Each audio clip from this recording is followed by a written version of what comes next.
Hablando de golpes bajos, Rodrigo, pasó lo de ayer, el presidente anuncia que tiene COVID y pareciera que es un pecado que el presidente se enferme, porque pues él no es, seguramente no es un ser humano, ¿no? Tiene que estar siempre bien. Pareciera que es un pecado que se contagie de COVID o que cada que tiene un padecimiento de estos, inmediatamente ya le meten que infartos, embolias y todo lo que ayer, como una forma de proyección de su mismo interior, de lo que desean y de lo que quisieran que sucediera y de lo que quisieran que le sucediera al presidente, porque calculan y calculan bien, ojo, calculan bien que la única manera posible hoy de truncar la transformación en estos momentos es la muerte del presidente. Están pensando que esa es la única forma en la que podrían truncar la transformación. Tal vez les asiste en eso la verdad. El trabajo de nosotros es madurar la transformación y es algo que queríamos que hablar y tenemos que hablar de qué hacer sin López Obrador cuando termine su sexenio. Pero le apostaban a eso. Proyectaron lo más oscuro, lo más despreciable, lo más vil de su ser, de su interior. Lo vimos no solamente desnudos, decía al principio, sino los vimos sin carne. Prácticamente se quitaron todo lo humano y se mostraron tal cual son. ¿Cómo viste toda esta psicosis que empezó? Hubo primeras planas donde aseguraron que el presidente se desmayó y tuvo un infarto. O sea, de las peores actuaciones en muchos años de la prensa y de la comentocracia. Sí, pues están, justo como dices, deseando la muerte del presidente, ¿no? Y además, pues aprovechan para especular. Un presidente débil, un presidente incapaz de gobernar, un presidente que por su salud está delegando las cosas a otros actores, ¿no? Que son un poco las imágenes que quieren también proyectar, ¿no? A final de cuentas, ojalá todo vaya bien con la salud de Andrés Manuel y en 2 o 3 días, ¿no? Porque el COVID en estos momentos ya no te incapacita una quincena, te incapacita algunos días, gracias a las vacunas, gracias a los cuidados de los doctores, y lo vamos a ver continuando en esta dirigencia de la transformación que está llevando a cabo. Pero quieren también filtrar esas imágenes como de un Andrés Manuel débil, que no pueda garantizar una sucesión correcta, que no pueda terminar su sexenio como la persona que está tomando las decisiones importantes en el país. Esa imagen le quieren proyectar al votante también, ¿no?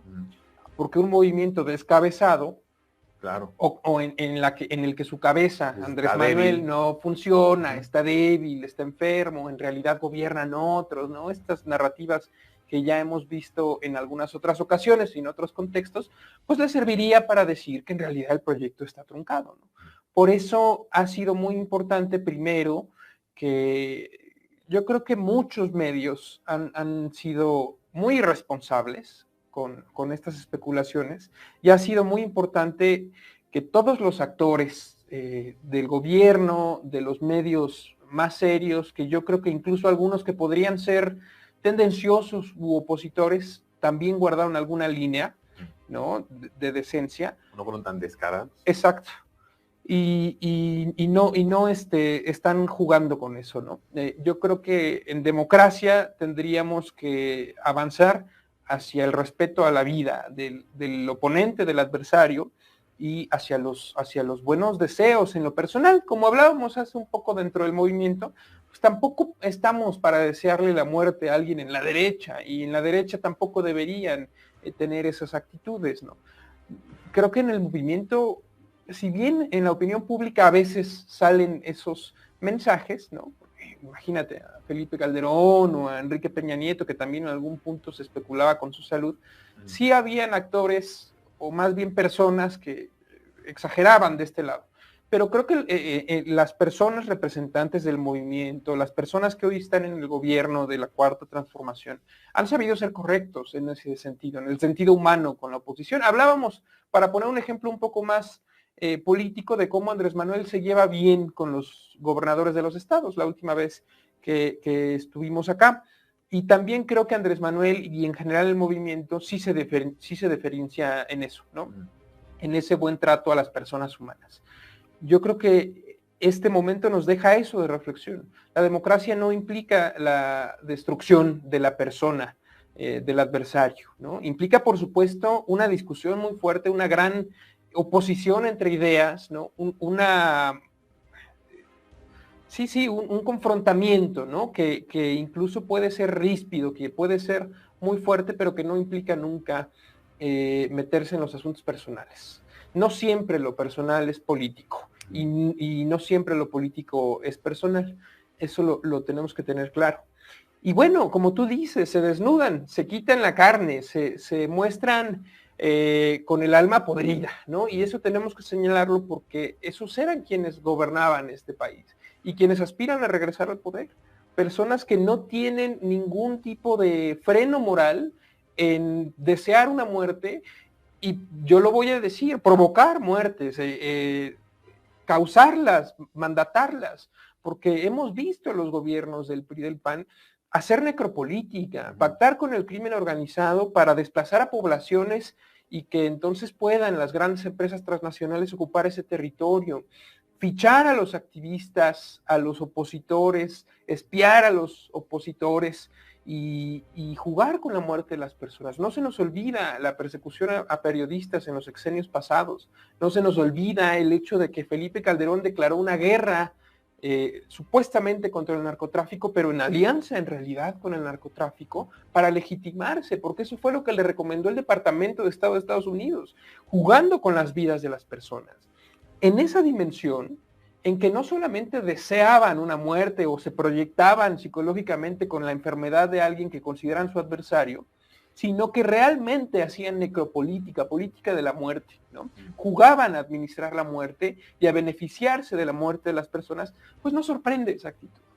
Siempre han sido indolentes ante la violencia, siempre han sido causantes de la violencia y siempre han sido además promoventes y beneficiarios de la violencia.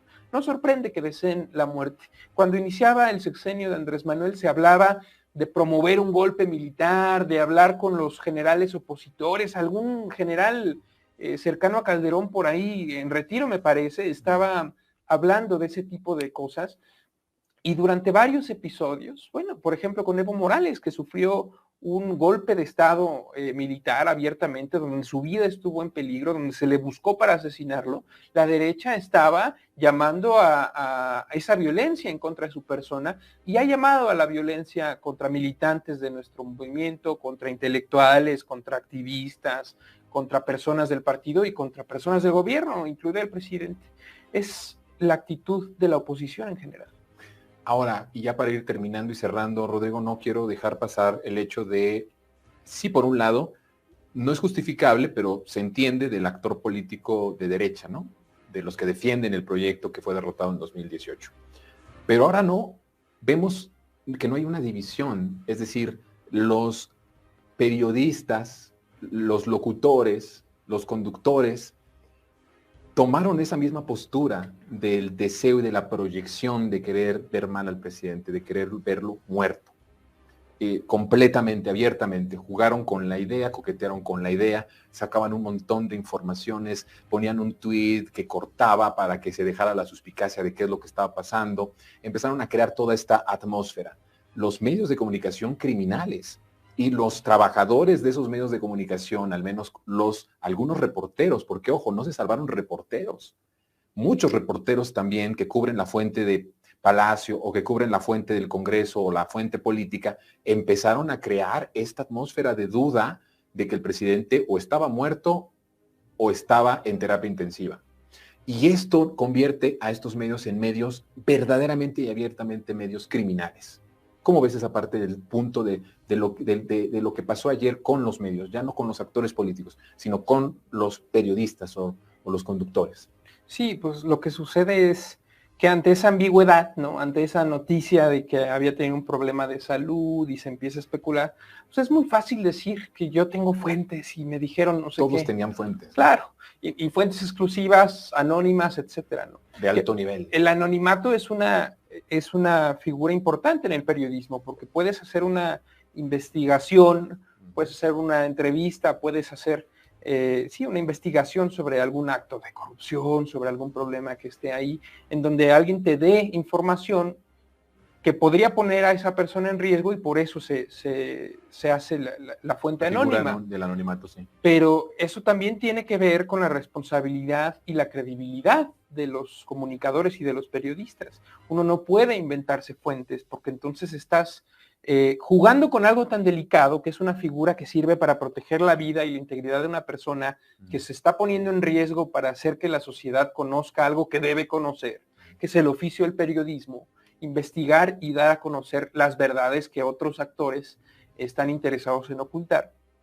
Pero si pensamos en el periodismo o en la comunicación pseudoperiodística que domina en este país, que son los medios hegemónicos, como un poder político o como un actor político, que es lo que son, pues entonces no nos debería sorprender, tristemente no debería sorprendernos el actuar de estos medios de comunicación y de estos pseudoperiodistas irresponsables, porque entonces tan fácil como decir yo cubro la fuente, mi trabajo es trabajar para el periódico X, estar en Palacio Nacional y reportar lo que ahí sucede, me invento una fuente, me invento un comentario anónimo de alguien que dice que el presidente tal o que el presidente tal, y entonces tengo una nota.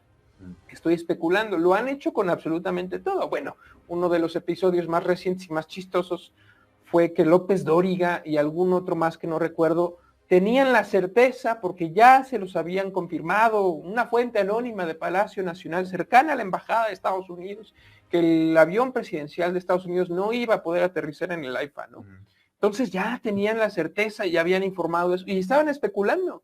Y al día siguiente o a los 2 días aterrizó el avión. Tristemente, pues no tienen credibilidad, ¿no? Y acá lo que tendríamos que hacer como comunicadores, como miembros del movimiento, del partido, como simpatizantes, como lo quieras decir, como personas que estamos de una u otra manera en esta disputa política y mediática, pues es saber reconocer las especulaciones y no caer en esos juegos. Porque también ahí actúa un problema que es de buena fe quizá, pero que nos toma por sorpresa o que nos agarra desprevenidos y entonces podemos comenzar a especular nosotros, ¿no? Con esas especulaciones que hace la derecha, en lugar de darnos cuenta de la actuación, de hacia dónde nos están arrastrando, que es un poco la misma lógica que cuando hay conflictos entre compañeros del movimiento, ¿no? Que podemos estar o no de acuerdo, pero nos arrastra ese debate que instiga la derecha, los medios tradicionales, y por tomar partido, por opinar, por genuina preocupación, pues entramos a hacer esa cámara de eco que no está alimentando el debate en serio. Con la salud del presidente podemos caer en ese mismo juego, ¿no? Los medios nos arrastran a hablar de algo que en realidad no deberíamos estar hablando, no porque fuera un secreto, sino porque ya el presidente nos informó y todo lo demás se vuelve especulación, ¿no? Es una cuestión de leer no solamente el texto, sino el subtexto, leer entre líneas, saber quién está dando qué mensaje y con qué intención, que es algo pues un poco más complicado de hacer que de decir, pero que creo que podemos ir avanzando hacia allá. Ya hemos dado pasos en esa educación colectiva que hemos tenido en este proceso de aprendizaje, de crítica a los medios hegemónicos y a los medios no tradicionales, porque este programa, como otros y como casi todos o todos, no está exento, nadie está exento de ser criticado y revisado, y eso es positivo.